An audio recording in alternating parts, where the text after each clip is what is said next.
cara, hoje o assunto assim, ó, é enorme, tá? É muito grande. Tem gente que escreve livro só dessa parada. Então, não dá pra gente falar de tudo. E aí a gente não chegar a lugar nenhum. Então, eu vou ter um foco bem clínico a respeito das lesões odontogênicas e vou querer discutir com vocês basicamente casos ou situações de tomada de decisão.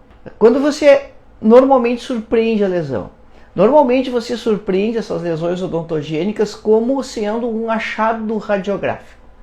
E o que é isso?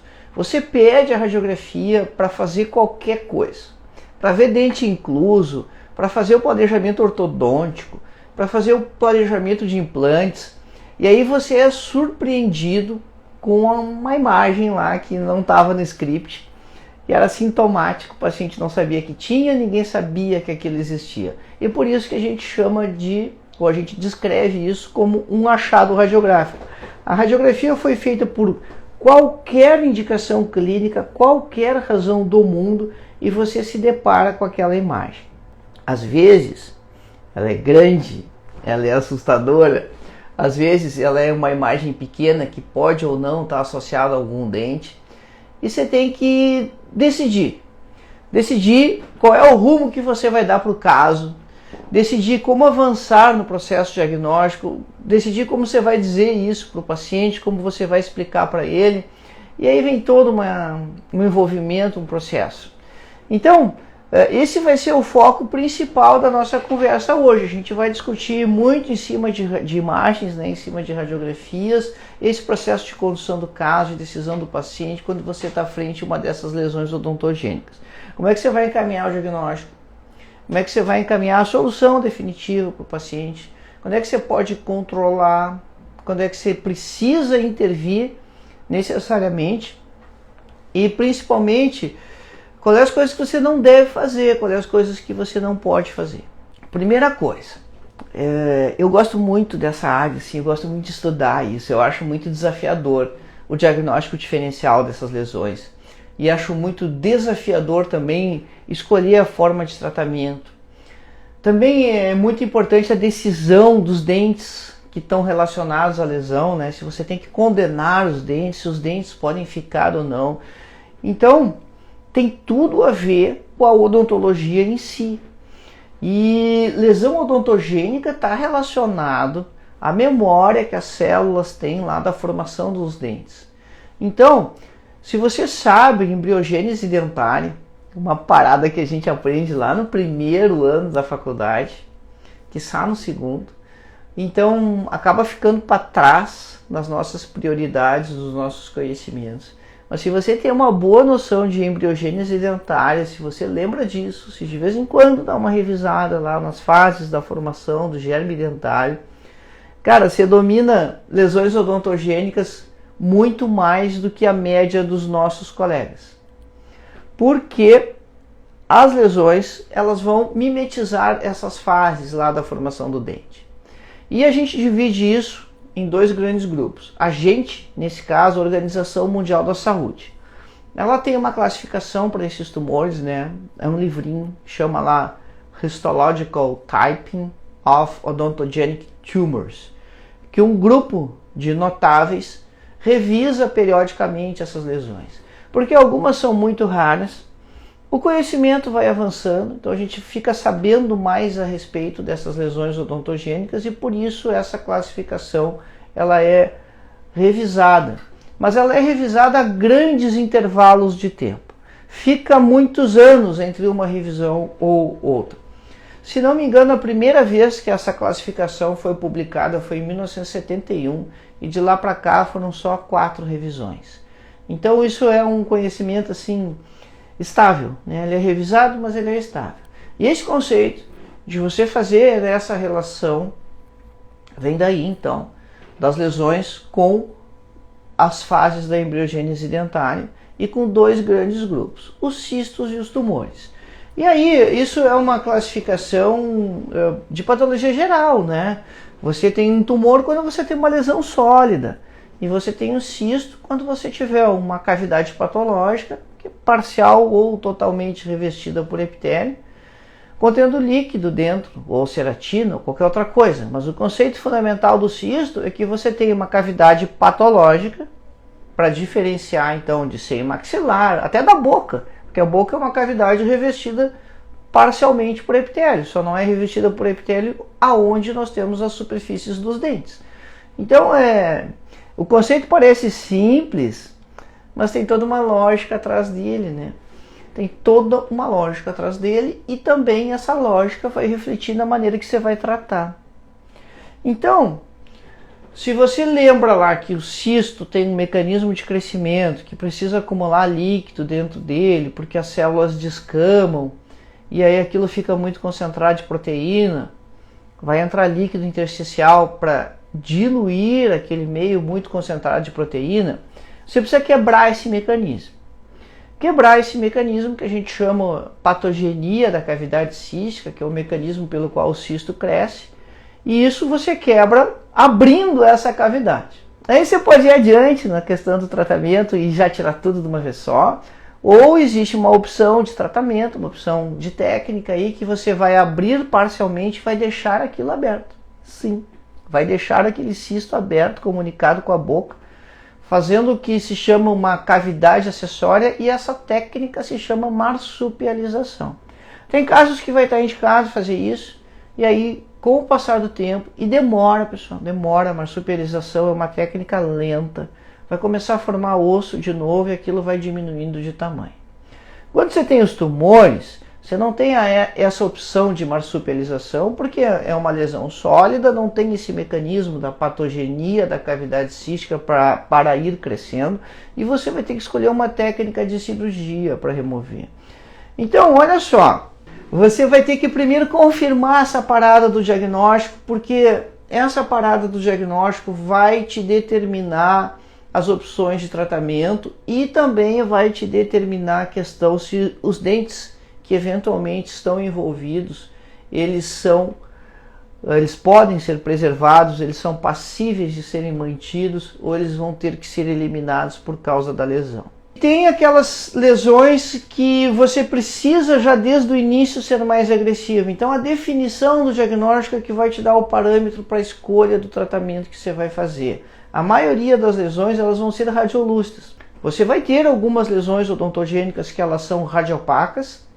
Você vai ter algumas que você vai ter um padrão misto de imagem radiográfica, radiopaco com radiolúcido.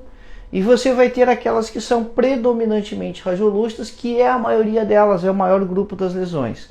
E não tem, para essas lesões, sinais que sejam patognomônios, que possibilitem o diagnóstico conclusivo só pela imagem radiográfica. Então você vai precisar do patologista. E de preferência um patologista que tenha experiência na embriogênese dentária. Então de preferência um patologista que seja dentista.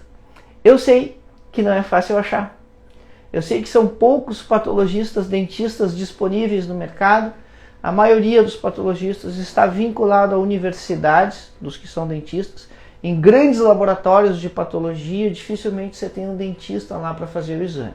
Mas existem sim laboratórios de patologia bucal desses colegas nossos, colegas cirurgiões dentistas que são patologistas, e a gente ter o contato desse laboratório, ter o caminho para que um dentista olhe a lâmina, que a gente suspeita que seja uma lesão odontogênica, é muito importante, porque isso tem muito impacto no tratamento do seu paciente. Há lesões que o diagnóstico diferencial microscópico ele é muito sutil e muda tremendamente a técnica, a forma de tratar o paciente.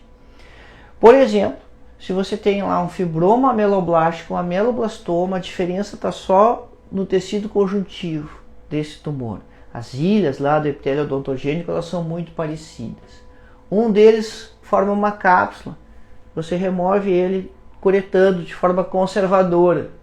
O outro infiltra até 1,5 cm para hoje de onde ele parece estar e não tem cápsula. Então você precisa ressecar, precisa uma margem maior, precisa tirar osso junto, osso que está aparentemente saudável, mas que está infiltrado pelo ameloblastoma.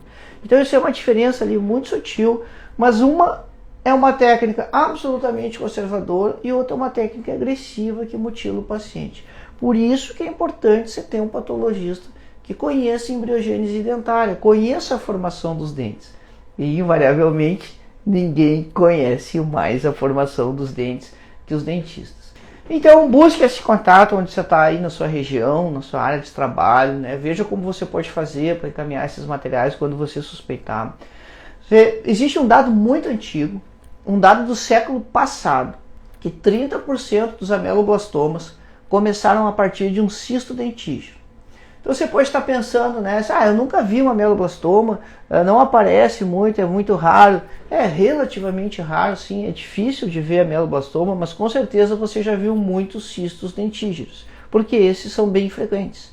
E você saber que o amelo pode começar a partir do cisto dentígeno, liga um alerta para você.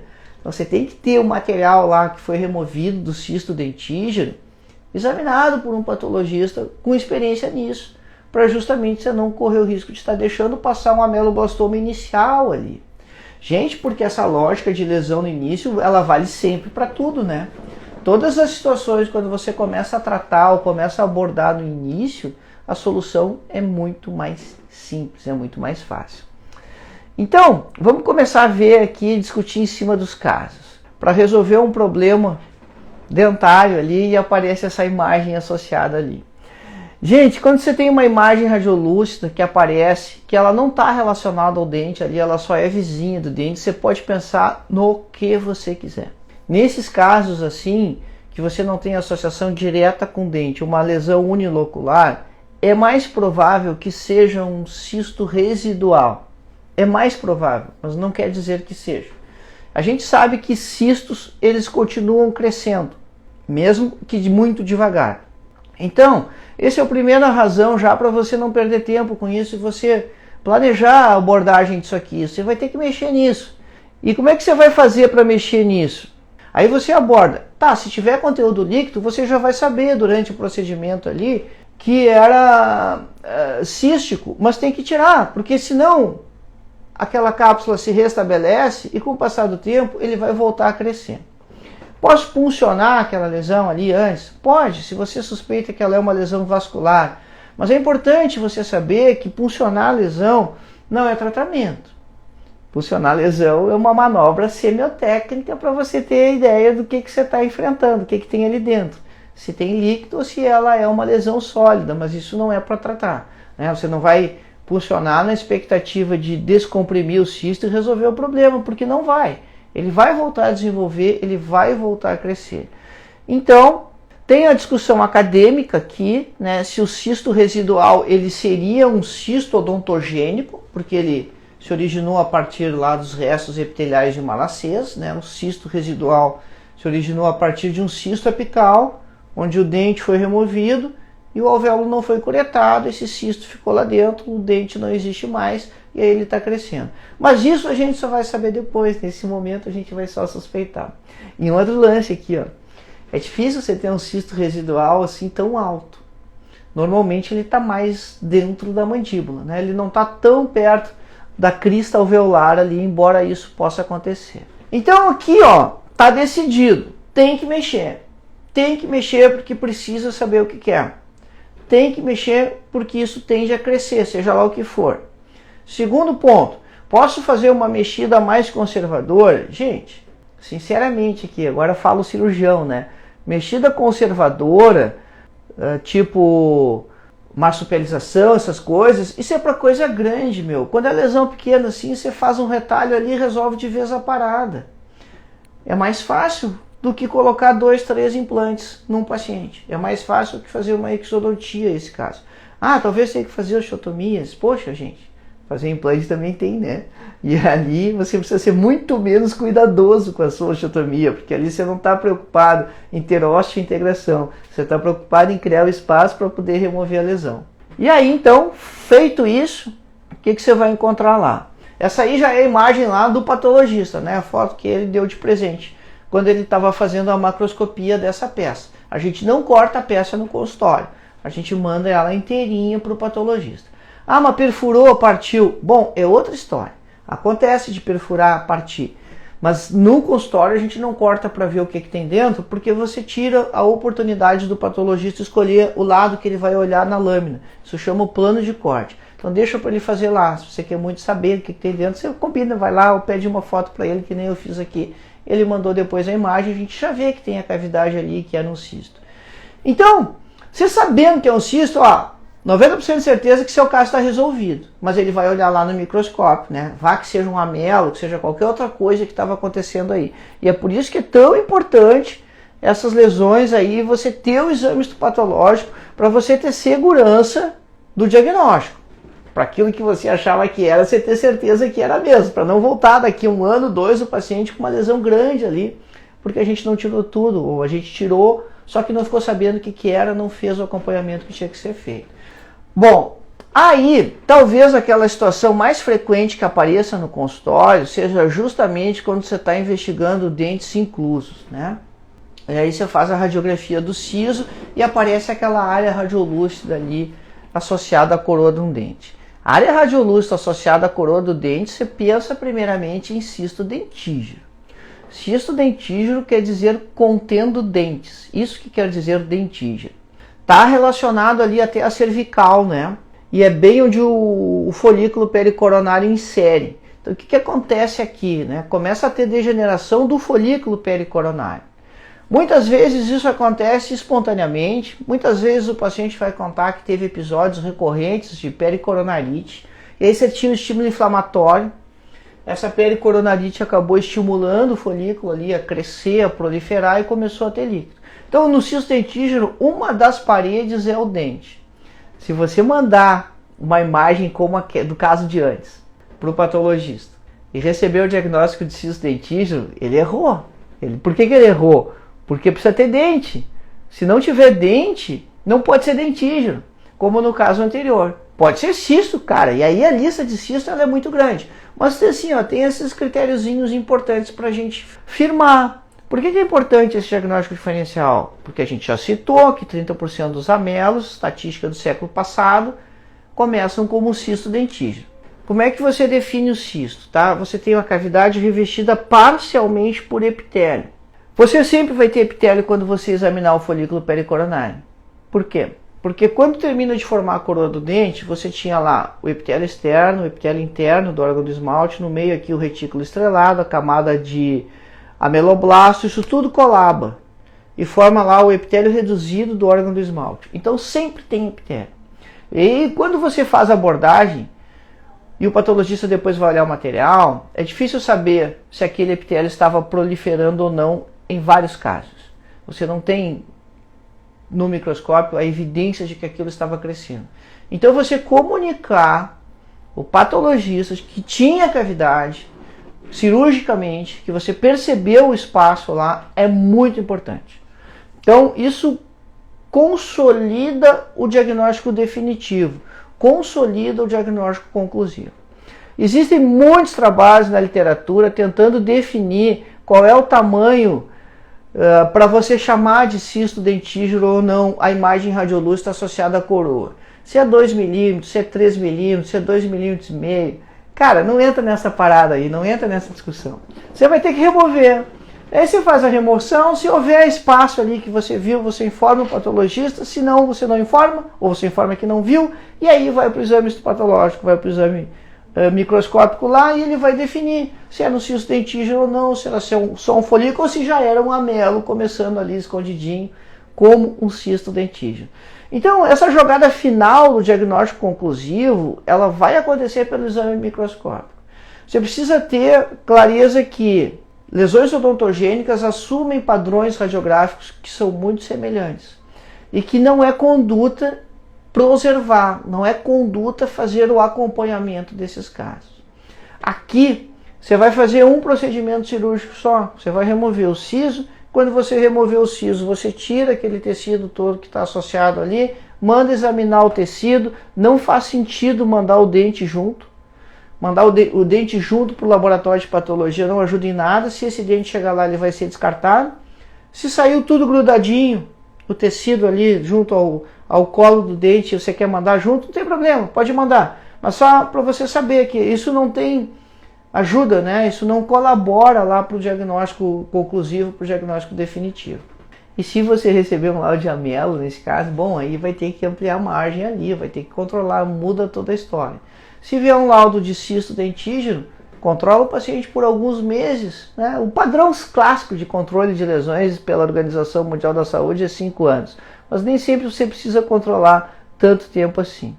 Agora imagina uma situação como essa aqui, que o paciente vai para reabilitar, tem várias falhas dentárias ali, e quando você solicita a radiografia panorâmica, você tem essa extensa área de destruição óssea ali, que começa já abaixo do terceiro molar, ou do segundo molar, ali acho que é o terceiro molar, e se estende em direção ao ramo todo da mandíbula, envolvendo inclusive o processo coronoide. E aí, pessoal? O que pensar num caso desses? Ou melhor, o que fazer no caso desses?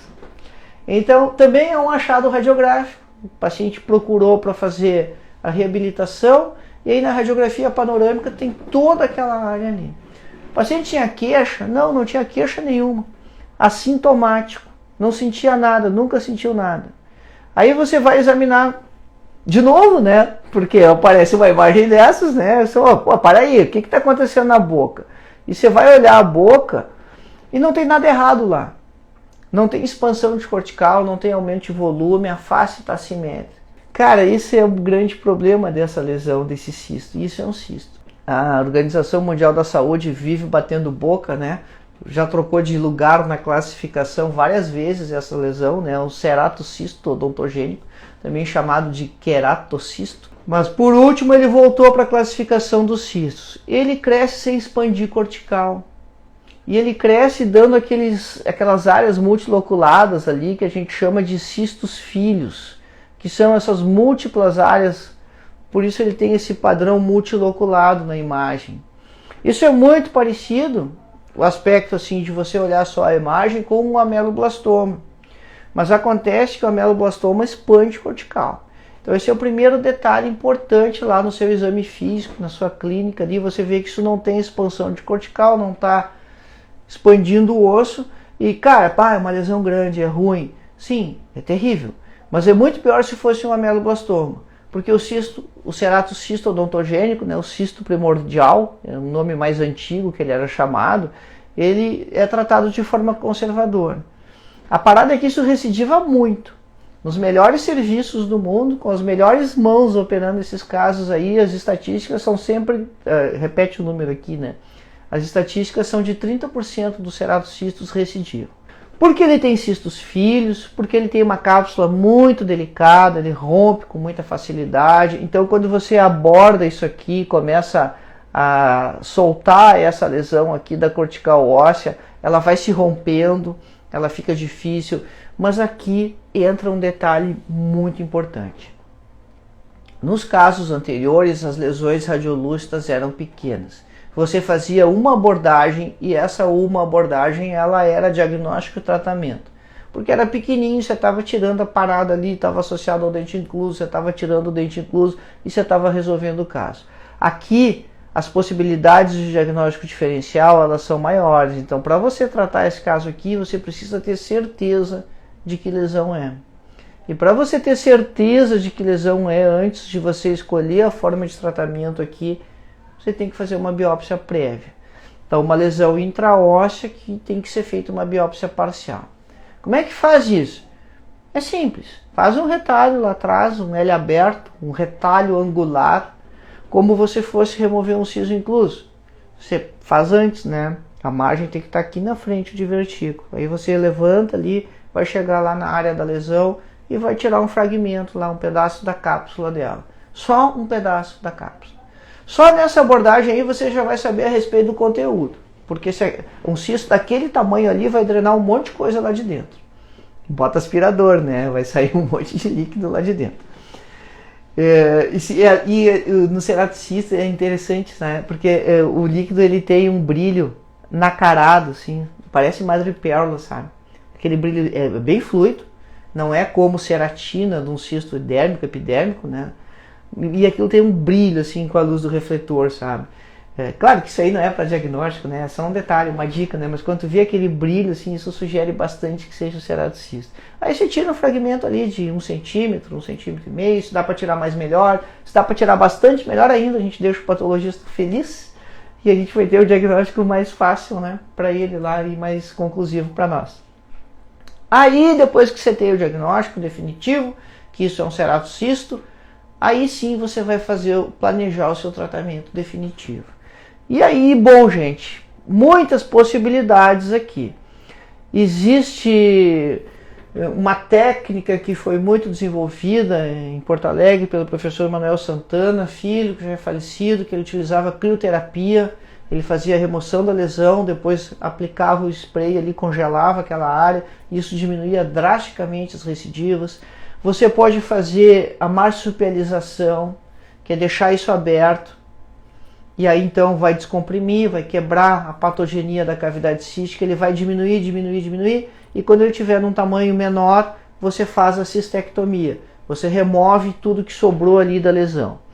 Você pode já partir para um caso aqui alternativa de uma remoção total, mas uma lesão desse tamanho, uma remoção total tem muito risco de fratura de mandíbula, até depois no pós-operatório, às vezes durante a cirurgia não fratura, mas você pode ter uma fratura patológica depois, progressão muscular, o cara não precisa nem mastigar nada muito forte, né? As próprias forças tensionais da mandíbula ali, da musculatura, podem acabar fraturando ela, se ela ficar muito delicada.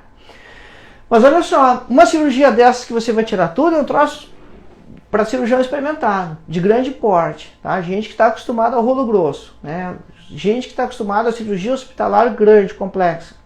Você fazer a marsupialização e operar depois o que sobrar é uma técnica que você não precisa ter tanto treinamento de cirurgia, é mais fácil de fazer. Só que você tem que ter o paciente aqui, ó, na sua mão, porque isso vai demorar aí, ó, na média, gente, uns 2 anos. 2 anos para aquilo ali diminuir e ficar com um tamanho bem menor. Então isso é muito importante quando você está pensando em fazer essas técnicas de marsupialização, e que elas são excelentes, porque você não precisa de internação hospitalar, reduz muito o custo, mas o paciente tem que comparecer. Aquilo lá pode fechar de novo a janela, e se fechar de novo, se cicatrizar a janela que você deixou, você vai ter que abrir. Você pode construir um aparato com acrílico ali, aí tem um monte de técnica na literatura. Deixar um dreno suturado à borda, deixar bem grande, enfim, são várias opções. Mas o importante da história toda é que se a opção for por marsupializar esses cistos, o paciente tem que estar consciente disso. Que isso não é uma cirurgia resolutiva, isso é um tratamento. Isso demora, ele vai ter que vir várias vezes. De tempos em tempos você vai radiografar, vai fazer uma panorâmica nova, para ver como aquilo está diminuindo, até que vai chegar a hora de tirar o que sobrou ali. Mas aí você já teve o diagnóstico, lembra disso. Você já fez a biópsia prévia lá, e agora você vai fazendo a condução do caso.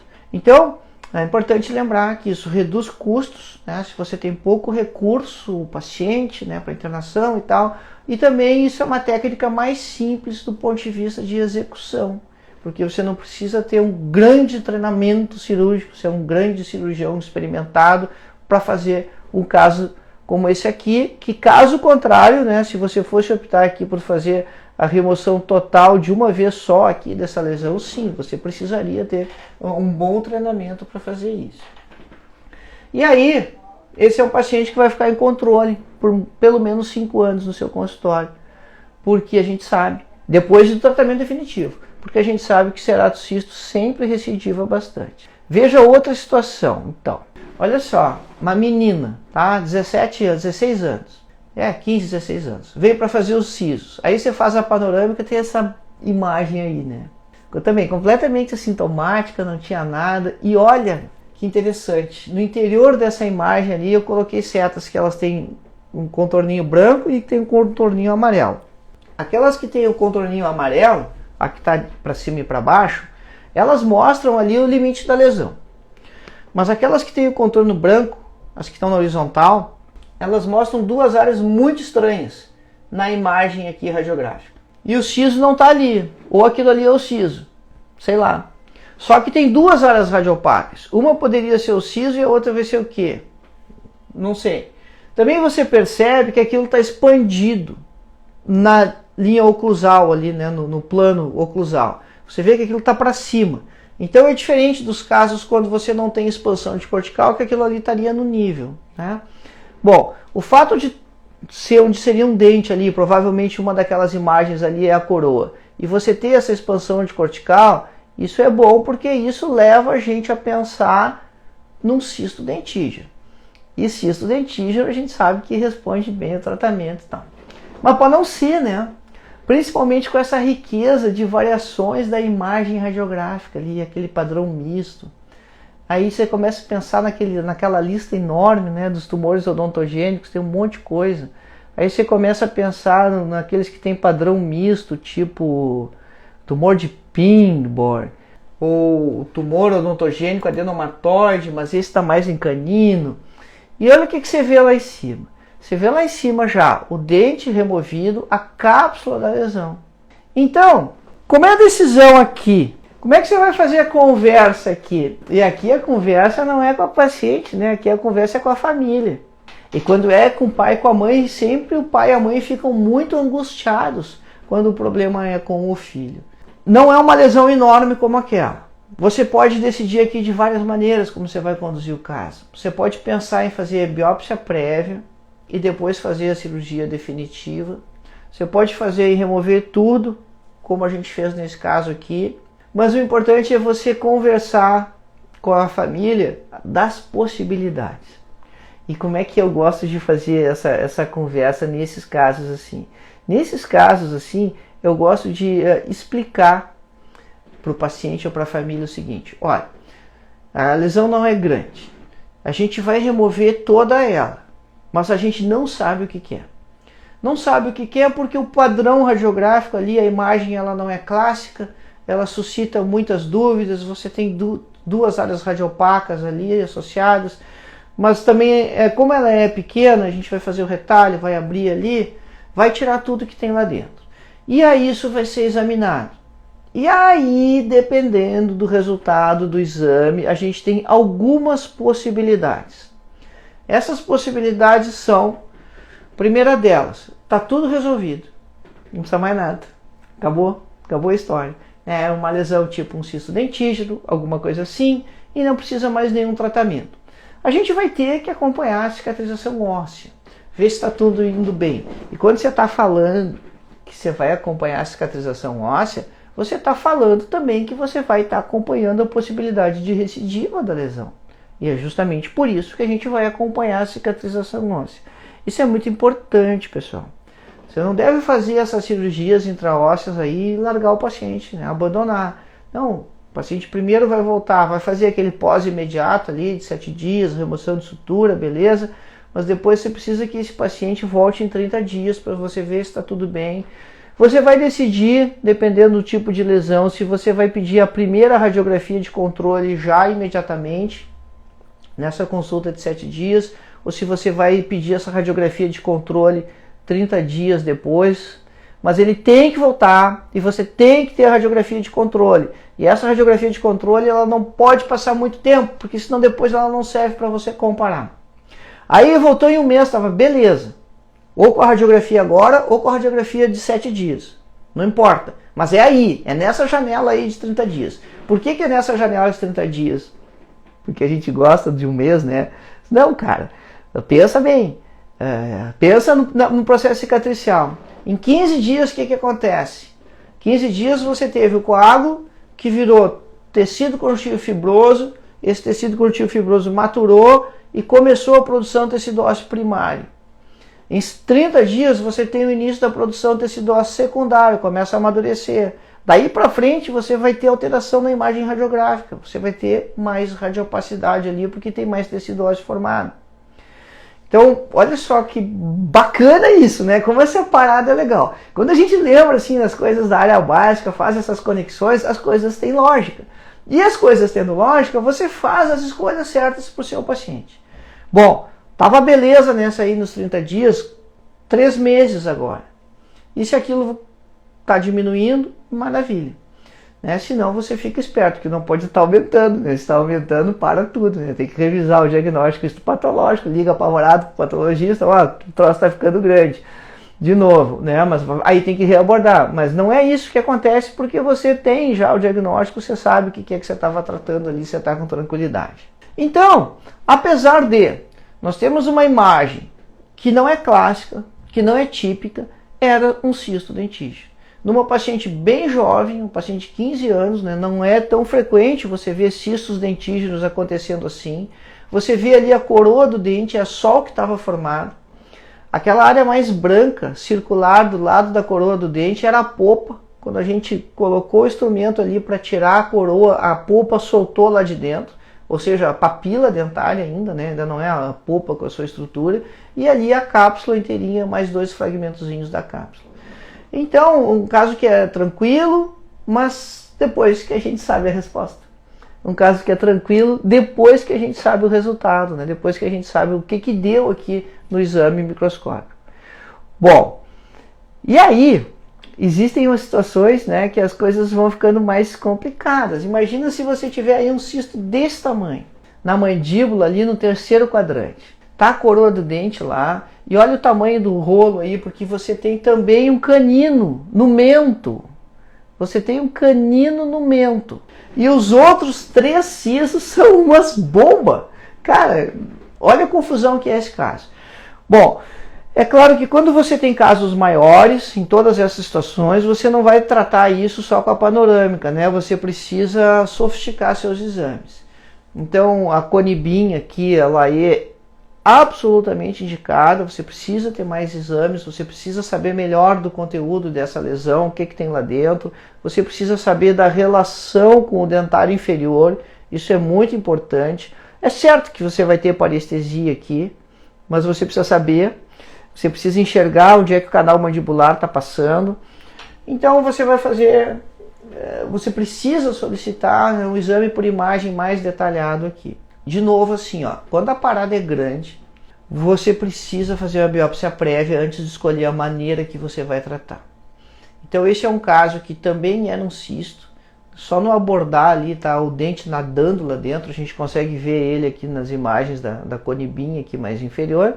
E drenou um monte de líquido aqui quando se fez a abordagem da lesão. E aí você pode optar, nesse caso aqui, por fazer a marsupialização também. Então a decisão vai depender do seu treinamento, dos recursos, do que você vai estudar, da sua estrutura de trabalho, mas é importante você saber que você tem técnicas aqui, desde a mais agressiva até a mais conservadora, e aí então depois que isso diminuir bastante, você faz a remoção do dente lá embaixo, mas tem outras coisas para resolver aqui, né? Tem o canino incluso, no mento, tem os outros 3 sisos. Então, bom, aí cara, assim, ó, é plano de tratamento.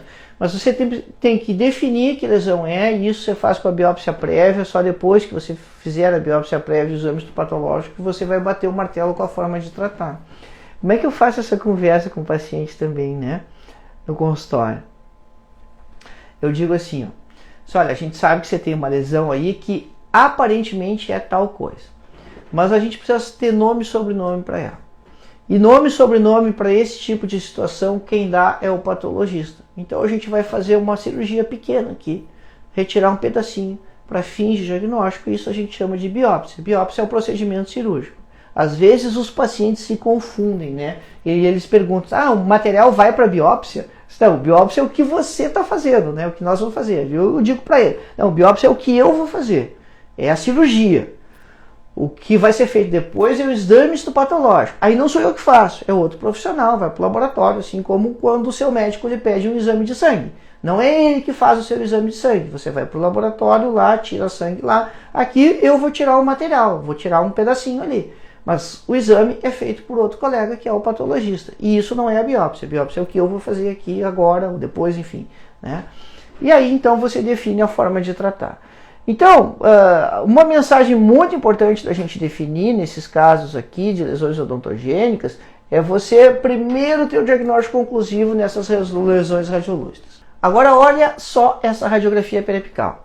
Você tem na seta com verde ali um dente de um paciente que sofreu um trauma e aí esse incisivo girou. Isso é clássico, né, pessoal?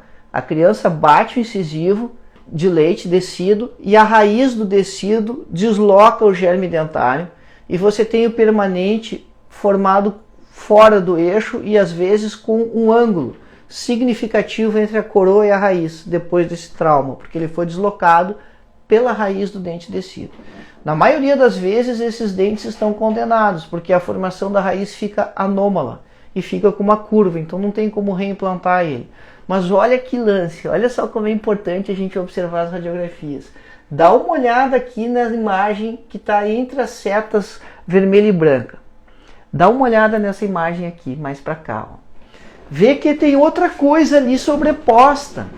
E o que está sobreposto ali? Tem um odontoma. Tem um odontoma ali. Que ele não aparece tão bem, ele está meio mascarado ali, mas ele está marcado ali com as setas vermelhas porque você já tem um incisivo ali que já erupcionou. E aí você tem aquele outro incisivo que deslocou.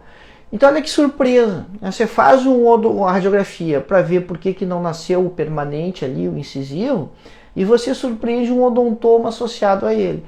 Muito provavelmente, aí é uma discussão complexa, mas muito provavelmente a patogenia desse odontoma, o gatilho para ele acontecer, pode estar relacionado sim àquele trauma que aconteceu lá na infância.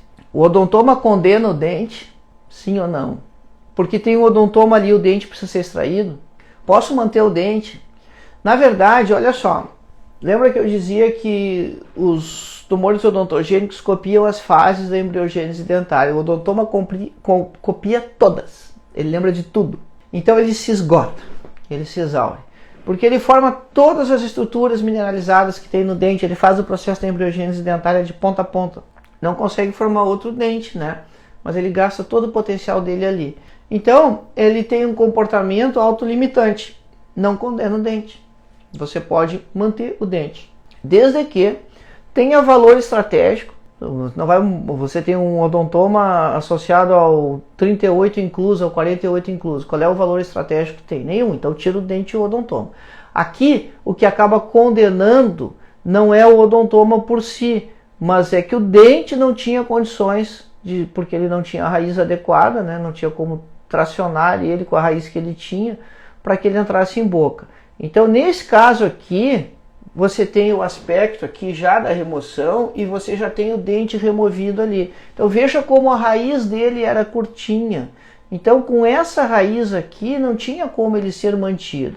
E aderido nele ali está o folículo pericoronário. Então, a imagem cirúrgica, você vê ali o retalho foi descolado e logo que o retalho foi descolado, você já enxerga o folículo desse dente e já enxerga a cápsula do odontoma. E aqueles dentes ali que estão erupcionados, aqueles foram todos mantidos. Então, a cápsula, nesses odontomas, é muito importante ela ser removida também. Você não deve deixar a cápsula ali, você tira tudo. Mas não é o tumor que condena o dente, no caso do odontoma. O que condena é o valor estratégico ou a viabilidade desse dente ser colocado em boca, porque senão não faz sentido. Por exemplo, veja uma situação como essa aqui, onde você tem o primeiro molar incluso e o odontoma associado. E olha que interessante, né? Você não tem o germe do segundo molar. Então, certamente, foi o germe do segundo molar ali, o germe do 47, que ao invés de formar o 47, formou um odontoma. E aí acabou atrapalhando ou travando a erupção do 46. E olha lá na imagem de cima, ali na maxila, você já tem o 16 em boca. Então vê como ele está atrasado. Então nesse caso, poxa, valor estratégico, ninguém tem mais valor estratégico para oclusão do que o primeiro molar, né? Então esse dente tem que ser salvo de toda maneira. O que foi feito aqui? Foi feita só a remoção do odontoma e a tunelização. Não se colocou nenhum aparato de tração ortodôntica. É possível já na cirurgia colocar? Sim, mas assim, você vai discutir isso com o ortodontista, se não é você que faz a orto, né? Mas essa é uma decisão que normalmente envolve mais de um colega, de fazer já a colagem do aparato aqui ou de esperar com a tunelização e ver se isso vai ser suficiente para ele erupcionar. O fato é o seguinte, o fato é que nesse caso a gente não colocou nada a gente só removeu o odontoma e a cápsula do odontoma e deixou o caminho para a erupção. A foto clínica de baixo, onde ele já está com a bandado ali, com a banda ortodôntica, é 4 anos depois. Então você tem aqui 4 anos de acompanhamento, até o primeiro molar está totalmente erupcionado e já com a banda ali vai ser utilizado, né, como ancoragem agora para fazer a movimentação dos demais dentes. Então, não é o odontoma que condena, pelo contrário, você está vendo aqui um exemplo onde o dente foi preservado porque o dente tinha um valor estratégico aqui muito importante, né? Precisava ser mantido porque era o primeiro molar.